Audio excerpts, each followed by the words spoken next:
नमस्कार। आकाशवाणी देहरादून से प्रस्तुत है प्रादेशिक समाचार।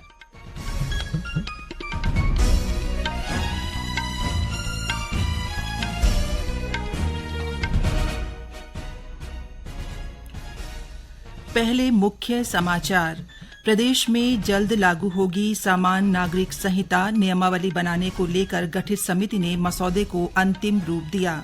निक्षय पोषण योजना के तहत सभी टीबी रोगियों के लिए उपचार के दौरान मासिक पोषण सहायता 500 रुपये से बढ़ाकर 1000 रुपये की गई।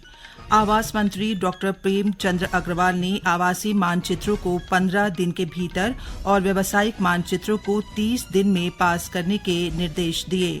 और कामकाजी महिलाओं के बच्चों की देखभाल के लिए टिहरी के चंबा विकासखंड में पहला पालना केंद्र शुरू।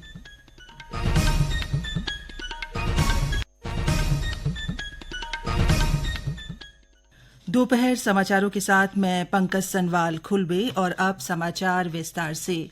प्रदेश में सामान्य नागरिक संहिता यूसीसी की नियमावली बनाने को लेकर गठित समिति ने मसौदे को अंतिम रूप दे दिया है। जल्द ही इसकी प्रति मुख्यमंत्री को सौंपी जाएगी। माना जा रहा है कि मंत्रिमंडल की मंजूरी के बाद 9 नवंबर को राज्य स्थापना दिवस पर यूसीसी लागू हो सकता है। देहरादून में UCC rules making and implementation committee के अध्यक्ष शत्रुघ्न सिंह की उपस्थिति में समिति की आखिरी बैठक सदस्यों के साथ हुई। श्री सिंह ने बताया कि बैठक में यूसीसी के जो बिंदु बचे हुए थे उस पर चर्चा की गई। उन्होंने कहा कि समिति ने अपना काम समय रहते कर लिया है। अब जल्द ही नियमावली को प्रकाशन के लिए भेजा जा रहा है। उसके बाद इसे मुख्यमंत्री पुष्कर सिंह धामी को सौंप दिया जाएगा। उन्होंने बताया कि यूसीसी कानून लागू करने से पहले विधि विभाग भी इसका परीक्षण करेगा। रूल बनाने वाली जो समिति गठित की गई थी मार्च फरवरी में, इसकी पहली मीटिंग फरवरी के आखिरी सप्ताह में, उसने अब अपना काम रूल बनाने का पूरा की बैठक समिति की हुई है। उसमें जो रूल बनाए गए हैं उसके जो फाइनल पॉइंट्स बचे उस पर चर्चा हो गई है और रूल हमारा तैयार है। अब हम उसको प्रिंटिंग के लिए देंगे और प्रिंटिंग से जैसे ही हमारे पास आएगा और मुख्यमंत्री जी से समय लेकर हम उनके समक्ष प्रस्तुत। काम हमारा पूरा हो गया। श्री सिंह ने बताया कि यूसीसी से जुड़े नियम ऑनलाइन उपलब्ध होंगे। इसके अलावा लिव इन रिलेशन को लेकर भी अलग से व्यवस्था की गई है।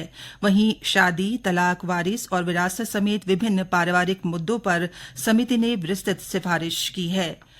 केंद्रीय स्वास्थ्य मंत्री जेपी नड्डा ने टीबी रोगियों और उनके संपर्क में आने वाले परिजनों को अधिक पोषण उपलब्ध कराने के लिए कई पहल की घोषणा की है।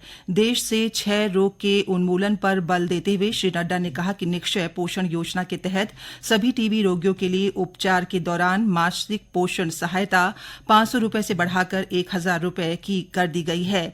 उन्होंने कहा कि सरकार ने 18.5 से कम BMI वाले सभी क्षय रोगियों को पूरक पोषण देने का भी निर्णय लिया है। श्री नड्डा ने कहा कि सरकार ने रोगियों के परिवार के सदस्यों को शामिल करने के लिए प्रधानमंत्री टीबी मुक्त भारत अभियान के तहत निक्षय मित्र पहल का दायरा बढ़ाने का भी फैसला किया है। निक्षय पोषण योजना के अंतर्गत अब 3000 रुपये से 6000 रुपये तक की पोषण सहायता मिलेगी। इससे प्रतिवर्ष 25 लाख क्षय रोगियों को लाभ होगा और पूरक पोषण योजना से लगभग 12 लाख कम वजन वाले रोगी लाभान्वित होंगे। पूरक पोषण योजना पर अतिरिक्त 1040 करोड़ रुपए खर्च होंगे। इसका 60% केंद्र सरकार और 40% राज्य सरकार वहन करेगी। हरियाणा और जम्मू कश्मीर विधानसभा चुनाव की मतगणना जारी है। हरियाणा में भारतीय जनता पार्टी 49 सीटों से आगे चल रही है।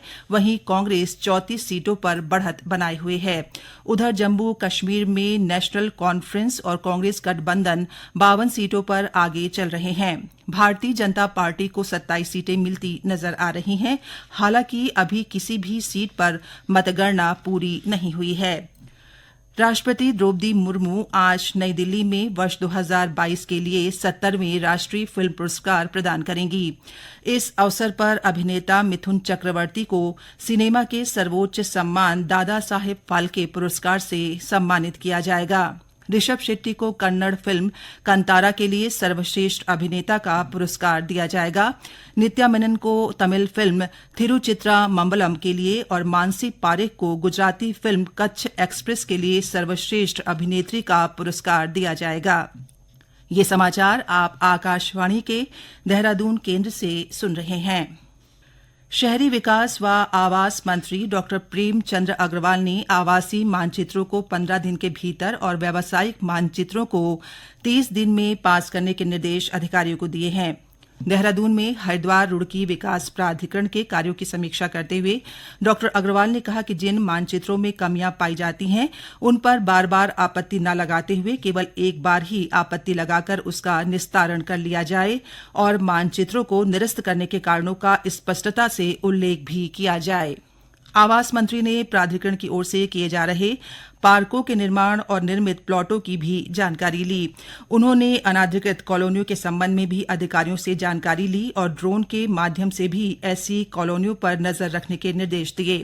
डॉ अग्रवाल ने अधिकारियों से कहा कि पूर्व में विकसित अनाधिकृत कॉलोनियों पर सख्त से सख्त कार्रवाई की जाए। इस तरह की अनाधिकृत कॉलोनियों का निर्माण न हो सके, इसके लिए विभाग की ओर से आवश्यक कदम उठाए जाएं। टिहरी जिले में चंबा विकासखंड के बसंत विहार स्थित आंगनवाड़ी केंद्र में क्रैच सेंटर यानी पालना केंद्र शुरू किया गया है। ये जिले का पहला पालना केंद्र है। पालना केंद्र से कामकाजी महिलाओं को बहुत लाभ होगा। इसका शुभारंभ टिहरी के विधायक किशोर उपाध्याय और भाजपा के जिलाध्यक्ष राजेश नौटियाल ने किया। इस दौरान उन्होंने 10 लाभार्थियों को महालक्ष्मी किट भी वितरित की। जिला कार्यक्रम अधिकारी संजय गौरव ने बताया कि ये योजना कामकाजी सहित रोजगारपरक महिलाओं के 6 माह से 6 साल तक के बच्चों के लिए शुरू की गई है। वे अपने बच्चों को इस केंद्र में पंजीकृत कर स्वयं अपना रोजगार बिना संकोच कर सकते हैं। उनके बच्चे की देखभाल इस केंद्र में महिला सशक्तिकरण एवं बाल विकास विभाग करेगा। उन्होंने बताया कि जिलाधिकारी ने 3 और केंद्र बनाने के लिए अनुमति दी है। जिला कार्यक्रम अधिकारी ने बताया कि टिहरी शहर में पुनर्वास विभाग ने पालना केंद्र के लिए भवन बनाने की जगह का आवंटन किया है। परियोजना प्रबंधक चंबा ममता लेखक ने बताया कि कामकाजी महिलाएं चाहे वे मजदूर हों या सरकारी नौकरी में हों या अपना निजी व्यवसाय करती हों, उनके बच्चों को इस केंद्र का लाभ मिलेगा। केंद्रीय प्रत्यक्ष कर बोर्ड ने आयकर अधिनियम 1961 की समीक्षा के लिए आंतरिक समिति गठित की है। समिति का उद्देश्य अधिनियम को सरल, स्पष्ट और संक्षिप्त बनाना है। इसके विवाद और कानूनी मामले कम होंगे, करदाताओं को अधिक निश्चितता होगी। मंत्रालय ने सभी पक्षकारों, विशेषज्ञों और आम जनता से आयकर ई फाइलिंग पोर्टल पर सुझाव मांगे हैं। आयकर विभाग की आधिकारिक वेबसाइट पर ई फाइलिंग पोर्टल पर सुझाव भेजे जा सकते हैं। प्रदेश के शिक्षा मंत्री डॉ धन सिंह रावत ने देहरादून शिक्षा निदेशालय में देहरादून, हरिद्वार, टिहरी और उत्तरकाशी जिले के प्रारंभिक शिक्षा विभाग के अंतर्गत चयनित 119 सहायक अध्यापकों को नियुक्ति पत्र वितरित किए। इस अवसर पर शिक्षा मंत्री ने नियुक्ति पत्र पाने वाले सभी अध्यापकों को बधाई देते हुए शिक्षकों का आह्वान किया कि स्कूलों में जाकर पूरे मनोयोग से बच्चों के सर्वांगीण विकास के साथ साथ शिक्षा की गुणवत्ता को बनाए रखने में अपना महत्वपूर्ण योगदान दें। उन्होंने कहा कि बेसिक शिक्षा भर्ती में अब तक 3 चरणों की काउंसलिंग के बाद 1840 शिक्षकों को नियुक्ति दे दी गई है।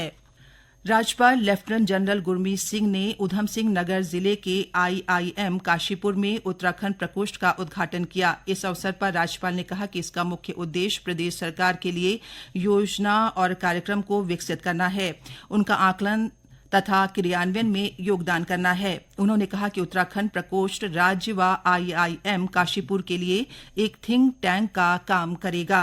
ये प्रकोष्ठ प्रदेश सरकार को संस्थान के विभिन्न विशिष्ट क्षेत्रों के प्राध्यापकों, उत्कृष्टता केंद्रों और अन्य संसाधनों से समन्वय और सामंजस्य स्थापित करेगा। अंत में मुख्य समाचार एक बार फिर। प्रदेश में जल्द लागू होगी समान नागरिक संहिता। नियमावली बनाने को लेकर गठित समिति ने मसौदे को अंतिम रूप दिया। निक्षय पोषण योजना के तहत सभी टीबी रोगियों के लिए उपचार के दौरान मासिक पोषण सहायता 500 रुपये से बढ़ाकर 1000 रुपये की गई। आवास मंत्री डॉ प्रेमचंद अग्रवाल ने आवासीय मानचित्रों को 15 दिन के भीतर और व्यावसायिक मानचित्रों को 30 दिन में पास करने के निर्देश दिए और कामकाजी महिलाओं के बच्चों की देखभाल के लिए टिहरी के चंबा विकासखंड में पहला पालना केंद्र शुरू। इसके साथ ही प्रादेशिक समाचारों का ये बुलेटिन समाप्त हुआ। नमस्कार।